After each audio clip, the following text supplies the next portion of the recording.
चलिए एवरीवन, आप सभी लोगों का स्वागत है प्रिंस कैपिटल में। मैं पुष्पक दीक्षित। तो चलिए देखते हैं कि कल मार्केट में क्या हो सकता है। तो आज है 25 दिसंबर, ऑलमोस्ट रात के 10:44 हो रहे हैं। आपने अभी तक हमारे यूट्यूब चैनल को सब्सक्राइब नहीं किया तो सब्सक्राइब कर लीजिए, जिससे कि जब मैं वीडियो अपलोड करूँगा आपको अपना पता चल जाएगा। जो लास्ट वाला वीडियो हमने अपलोड किया था वो ये था कि 23 दिसंबर को मार्केट में क्या हो सकता है, ये वीडियो था।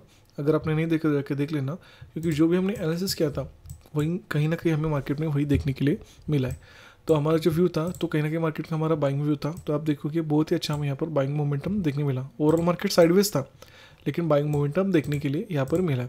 अगर आप जाके आप निफ्टी का चार्ट देखोगे 23 दिसंबर का, अगर आपको दिखोगे तो क्लियरली आपको दिखेगा हमें बहुत ही अच्छा बाइंग मोमेंटम देखने मिला। सेंसेस का देखोगे यहाँ पर भी हमें बहुत अच्छा आप देखोगे बाइंग साइड का ही मोमेंटम देखने मिला। जस्ट निफ्टी बैंक साइडवेज ज़्यादा था। जैसे मैं हमेशा कहता हूँ कि जो भी मैं आपको एनालिसिस देता हूँ वो निफ्टी 50 एंड सेंसेक्स दोनों में अप्लाई होता है।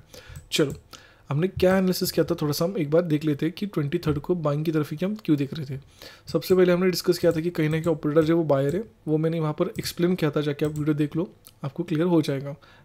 दूसरी चीज़, बायर के सेल मार्केट में नहीं है। ये जो मोमेंटम आप देख रहे हो यहाँ पर बायर्स के सारे सेल चले गए, लेकिन अगर आप ध्यान से देखो यहाँ पर सेलर्स आए होंगे, इस ब्रेकडाउन के बाद भी सेलर्स आए होंगे, और कहीं ना कहीं अगर देखोगे सेलर्स के एसएल अभी भी होल्ड है यहाँ पर, जैसे मैंने कहा था। और सेलर्स के एसएल आपको कहाँ पर मिलेंगे, 59,380 यहाँ पर हमें सेलर्स के एसएल मिलेंगे। मैंने स्पेसिफिक बोला था, जाके आप वीडियो भी देख सकते हो। यहाँ पर मैं आपको एक दिखाता हूँ, क्लियरली यहाँ पर दिखाया, आप देखोगे 59,380, और मैंने बोला था बाइंग का व्यू है और यहाँ पर सेलर्स होल्ड है, ये स्पेसिफिक बोला था।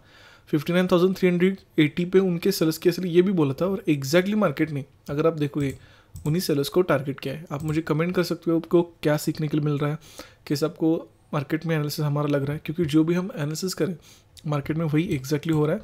अब आप देखोगे 24 दिसंबर, यहाँ पर भी आप देखोगे ये कोई नॉर्मल मोमेंटम नहीं है, ये एसएलिट मोमेंटम है। जैसे मैंने कहा था कि सेलर्स अवेलेबल है, मार्केट सेलर्स कैसे लेगा आपके सामने। एक तो ऑलरेडी 23 दिसंबर को फर्स्ट मोमेंटम ही ले लिया और यहाँ पर भी ले लिया, और आप देखो ये प्रॉपर एसएल यहाँ पर ले लिया। तो कहीं ना कहीं जो हम सोच रहे हैं यही मार्केट में हो रहा है। तो मुझे कमेंट कर सकते हो। पर्सनली मैंने कैसे काम किया तो वो भी मैं दिखाता हूँ। तो 23 दिसंबर सबसे पहले प्री मार्केट लेवल्स यहाँ पर हमने ट्रेड बनाया, लेकिन हमारा एसएलिट हुआ, यहाँ पर हमने ट्रेड क्लोज किया। उसके बाद 24 दिसंबर यहाँ पर भी अगर आप देखो यहाँ पर भी हमने ट्रेड बनाया, यहाँ पर भी हमारे ऑलमोस्ट जो 2 ट्रेड लिए थे दोनों के दोनों यहाँ पर हमारे हिट हो गए। अब यहाँ पर आप सीख कह सकते हो। यहाँ से एक चीज़ याद रखना, अगर मैंने मनी मैनेजमेंट फॉलो किया है, और जो मेरा सेटअप मुझे अभी तक प्रॉफिट दे रहा है, जो मेरा सेटअप से मैं काम कर रहा हूँ वो अगर मैं कंसिस्टेंट फॉलो कर रहा हूँ, तो मुझे एसएल से डरने की कोई भी दिक्कत नहीं है, कोई भी बड़ी बात नहीं है। अगर मैं मनी मैनेजमेंट नहीं फॉलो कर रहा हूँ तो मैं बहुत स्ट्रेस में चला जाऊँगा। यही सबसे बड़ी गलती सभी लोग करते, अपने मनी मैनेजमेंट को फॉलो नहीं करते। जैसे कि मैं हमेशा कहता हूँ, सबसे पहले आप एक अमाउंट फिक्स कर लो, 10,000 या 20,000। मैं एक आपको बेसिक एग्जांपल दे रहा हूँ, उसको आप डिवाइड कर लो 5 डेज़ में। लेट्स एग्जांपल 10,000 आपकी ओवरऑल रिस्क है, उसको अपने 5 दिन में डिवाइड कर लिया तो कितना होगा, 2,000 पर डे। अगर 2,000 मेरा लॉस हो जाता है तो मैं रुक जाऊँगा। अगर ऐसा आपको 5 डेज़ भी लॉस हो तो आपको इतना ज़्यादा साइकोलॉजिकल प्रेशर नहीं आएगा, या आपको मेंटल प्रेशर नहीं आएगा, या आपकी मेंटल साइकोलॉजी नहीं बिगड़ेगी। तो मुझे बस इतना ही कहना है, अगर आप मनी मैनेजमेंट फॉलो करते हो तो कांस्टेंट एसएल भी जाने के बाद आप मार्केट में टिके रहोगे, क्योंकि इस बिज़नेस में, इस मार्केट में टिके रहना सबसे ज़्यादा इंपॉर्टेंट है। होपफुली आप इससे सीख रहे होंगे। अभी देखते हैं कि कल मार्केट में क्या हो सकता है। जिस तरह से चार्ट बना है, जिस तरह से स्ट्रक्चर बना है, कल मेरा फिर से मार्केट में जो व्यू है वो है बाइंग की साइड। मैं कल मार्केट को बाइंग की तरफ देख रहा हूँ। बाइंग की तरफ क्यों देख रहा हूँ, रीज़न नंबर 1, जैसे कि आप देखोगे मार्केट में यहाँ पर बाइंग का मोमेंटम आया, सभी लोगों को लगा होगा कि अभी ब्रेकआउट हुआ है, सभी लोग बाय करने की कोशिश कर रहे हैं, लेकिन इस मोमेंटम में सारे बायर को निकाल दिया। और ओवरऑल इन 2 दिनों में अगर कोई भी बायर बैठा होगा, यहाँ पर कोई भी बायर बैठा होगा, तो इस मोमेंटम में वो कंप्लीट निकल गया होगा। मतलब there is no retail buyers in this market. Retail buyer नहीं है तो there is a strong positive market ऊपर से मोमेंटम कर सकता है। Reason number 2, no doubt market जब नीचे आ रहा था तो बहुत कम लोगों को कन्फर्म था कि मार्केट नीचे आ सकता है। लेकिन अगर आप ध्यान से देखोगे, जब यहाँ पर ब्रेकडाउन हुआ और अब देखोगे 1:30 के बाद यहाँ पर मार्केट ने सस्टेन किया, मतलब मार्केट ने ट्रेड बनाने के लिए टाइम दिया, फिर उसके बाद ब्रेकडाउन किया। मतलब यहाँ पर अगर किसी ने भी सेल का ट्रेड किया होगा इस होप में कि मार्केट नीचे जाए और वो होल्ड होंगे, तो यहाँ पर उनको प्रॉफिट दिखा है। और ओवरऑल अगर आप देखोगे कंटिन्यू सेलिंग मोमेंटम, तो कहीं ना कहीं यहाँ पर सेलर्स है और वो होल्ड होंगे और उनके सेल हमें कहाँ पर मिलेंगे 59,320 यहाँ तक और इसके ऊपर हमें उनके सेल मिलेंगे। तो इन सेलर्स को टारगेट करने के लिए मार्केट को बाइंग तरफ देख रहा हूँ।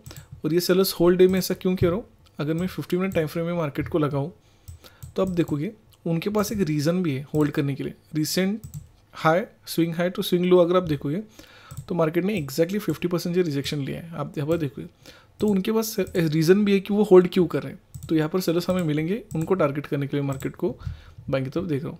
और रीज़न नंबर 3, और एक चीज़ अगर मैं नोटिस आपको करवा के दूँ तो जिस तरह से ये मोमेंटम चार्ट का अगर आप देखो, ये जो चार्ट आप देख रहे हो तो कहीं ना कहीं यहाँ पर ऑपरेटर है, यहाँ पर एक बड़ा प्लेयर है, राइट, यहाँ पर ऑपरेटर है, एक बड़ा प्लेयर है, जैसे मैंने कहा था मोमेंटम हुआ।